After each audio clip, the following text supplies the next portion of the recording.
an interesting twist in the anti-Rahul campaign. Welcome, Vanakkam, Vande Bharatam. I don't know how many of you have noticed that a very interesting twist or spin has been imparted to the campaign of vilification mounted against Rahul Gandhi. I say this only as a dispassionate outside observer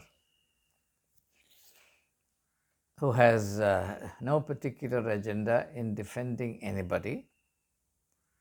My only duty as a one-time teacher and an all-time seeker is to watch the trends that are unfolding themselves or trends that are being set afoot, and also to read the motives behind. The bliss in the life of a retired person is that he has time, and therefore I scan through the videos, particularly the propagandist videos, so many of them being in circulation. I don't really have the time to scan through every one of them, but a few come to my notice. And I'm alerted to these videos by the responses that I see in the readers or response column of this Temple of Thoughts YouTube Sangamam. Now, one of the responses, obviously, and you can imagine the background of the person who thus responded. I was queried, I was asked the question, what about Rahul Gandhi's t-shirt? Do you know that it cost 10,000 rupees? Well, I did not know that it costs 10,000 rupees. But once my attention was alerted to this, because what I saw Rahul Gandhi wearing was a very ordinary white t-shirt all the time. I also wear t-shirts, so obviously I buy t-shirts. I don't have a big collection. I have a collection of 5 t-shirts, and they were all bought for after I started this video, YouTube video exercise, because I didn't want to be seen in the same t-shirt all the time.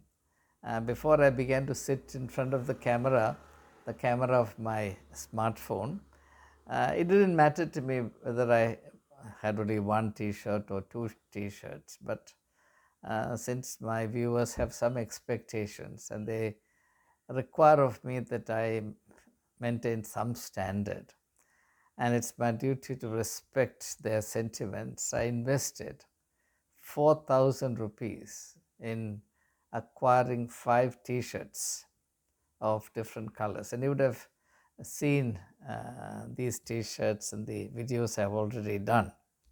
I will not tell you which brand it is because I'm not here to promote a brand. But I can tell you that none of the t-shirts I have is worth even 1,000 rupees. And I don't see that the t-shirt that Rahul Gandhi is wearing is any superior to the one I'm wearing, unless he is misguided in buying certain brands, which would certainly cost much more than what I spend on my low brand t-shirts. Now then, when I looked around, I came across another video, which is far more comprehensive than this. It gives a list of the things, the jazzy things that Rahul Gandhi owns, which includes 5 very expensive cars. I never knew that he had these cars. Certainly, I have not seen him traveling by any of these cars. And the least expensive, which is 60 lakhs, the most expensive being 3 crores. Well, I don't know from where this information is got. I have no idea whether it is concocted, whether Rahul Gandhi maintains a fleet of such cars. If he does, bad for him. And I'll put it down to the vanity that a person may succumb to. But I really have no basis to believe that he has these cars. I have not seen them. The list also goes on to give the jewelry that he owns and all kinds of things. So I began to wonder why suddenly there is a shift. In the last 10-15 years, I had not seen a single video which sort of presented a list of Rahul Gandhi's indulgence in luxury.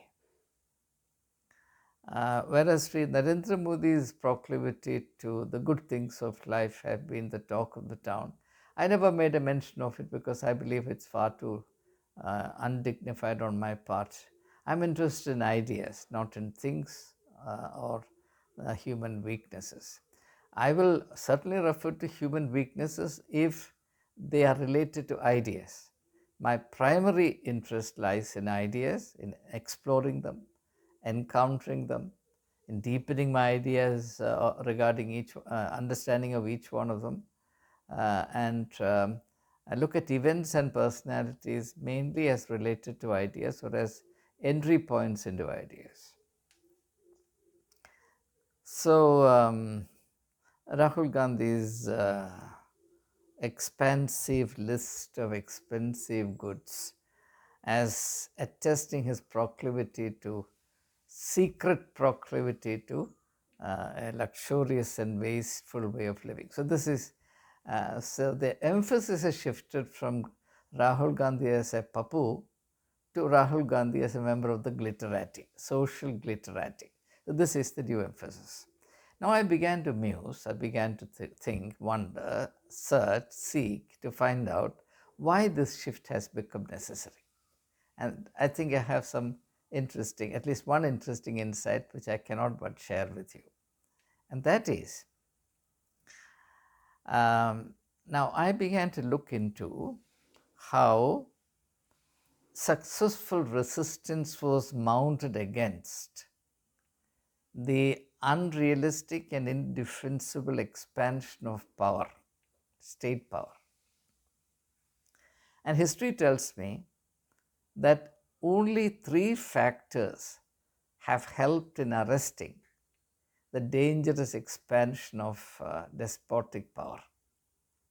One is the credibility of a social elite group comprising largely of thinkers coming from the aristocratic background, like the people who sponsored or gave intellectual leadership to the French Revolution and prepared the way for the French Revolution.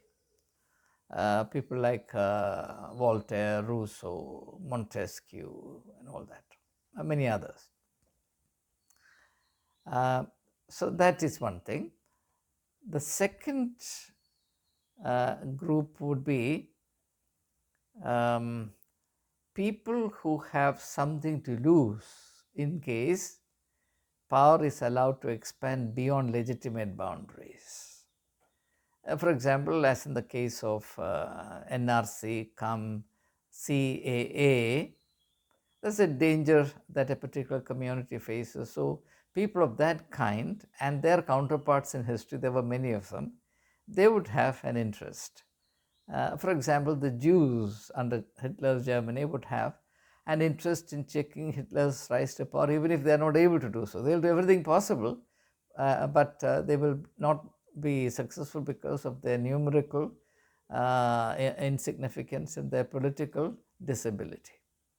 And of course, the complete ostracization inflicted on them by a long and powerful process of discrediting them via propaganda, in which many tactics were used. It's an interesting study in itself. There are books devoted to how the Jews were discredited and the techniques and strategies used to achieve that goal. The third stumbling block is the presence of a social power which cannot be discredited on economic grounds. That is to say, now if the citizens of a country feel endangered by the menacing expansion of state power, whether in monarchy or oligarchy or plutocracy or democracy or whatever. They will look for leadership, and usually leadership is not found from among the masses. In more recent times, yes, but in more ancient times, leadership was always found among the social elite, the social intellectual elite. Now, the main disqualification for such a potential leader who would like to lead the masses is the taint of economic distinction or economic elitism. So, when this intellectual or political leader from the base of social distinction comes and offers to lead the aspirations of the common man, the best way to discredit him is to point out repeatedly that he does not belong to your class, he belongs to the elite economic class. He is the dynast, he is the aristocrat, and look at his lifestyle, which was never said before. Now, the main thing is look at his lifestyle. What an obnoxiously rich way he lives. He pretends to be one among you, but he is not. Therefore, he is actually an infiltrator, a trespasser into your midst.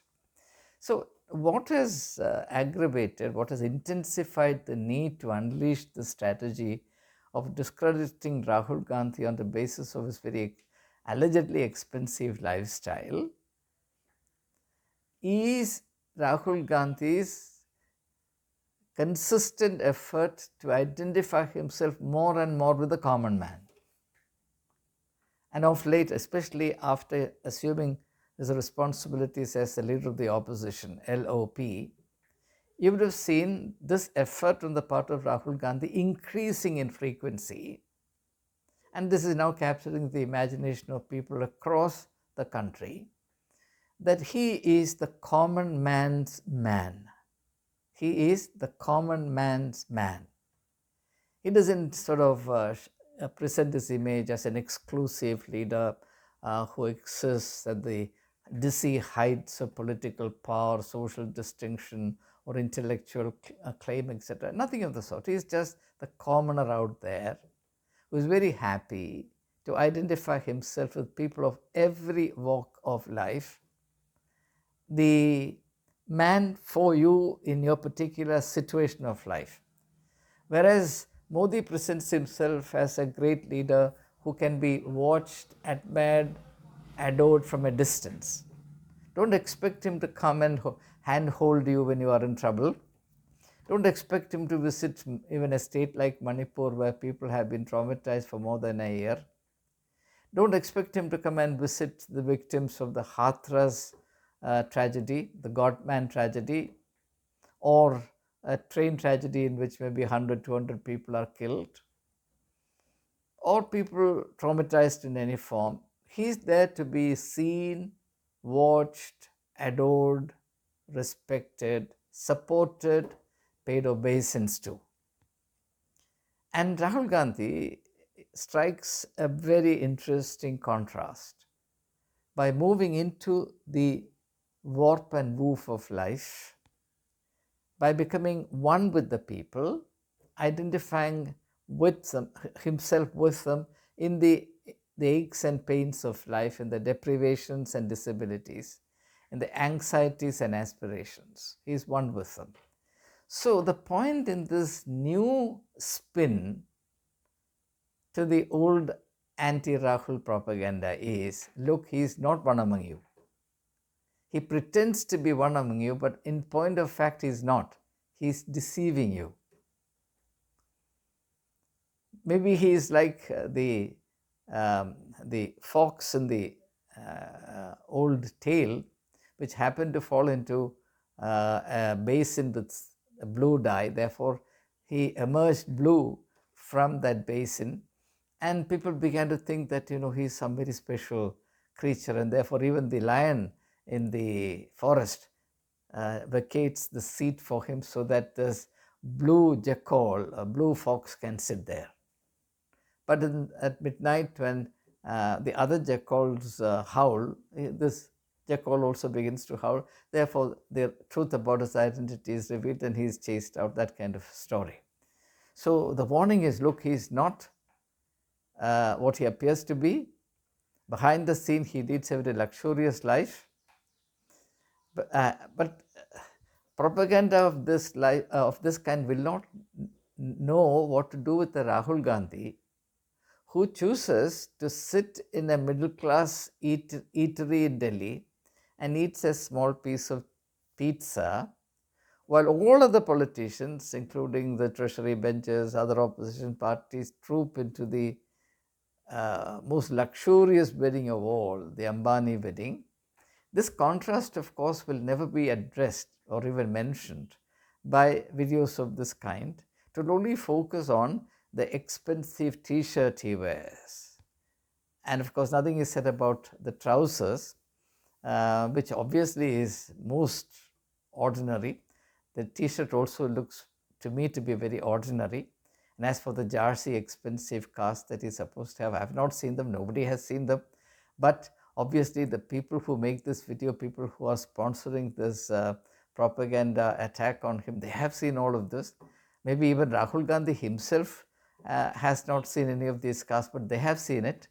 And they have already bought and parked these vehicles in his garage. So the point I'm making is very simple. I would like to alert all my friends who are free, independent thinkers, who have no axe to grind in either of the camps or against any of these camps. In the interest of truth, we need to recognize that the Rahul calumniation or the project of degrading Rahul Gandhi has taken a new spin. And hereafter you will come across many more references to the lavish and wasteful way of life that Rahul Gandhi is maintaining. You will come across videos I'm apprehending about the expensive vacations that he is affording himself in foreign lands, and the number of Hollywood actresses with whom he sort of has a Caribbean cruise or whatever, all kinds of things. Or even a trip to moon may be planned in the company of some of the Bollywood bewitching actresses. All these things are well on the cards. So please tighten your seatbelt and be ready to take off into a wonderful world of new videos. And in this process, you will also be educated regarding the most expensive items that you and I know nothing about. If you ask me the names of an expensive branded t-shirt, I won't be able to tell you. An expensive perfume, I won't be able to tell you. The names of these expensive cars, I certainly do not know. I've been a Maruti man, but then about 11 years ago, I saw a second-hand Maruti Honda car, and because I did not have the money to buy a new small car, I bought a big second-hand car. That's my economics. So that's what I'm using now. So I know the name of Honda City. Now, if you ask me the name, ask me to name the other Honda car models, I wouldn't be able to give you the names. That's the level of ignorance I have. I don't belong to the social literati class. I never accepted the invitation of any one of them in all my life.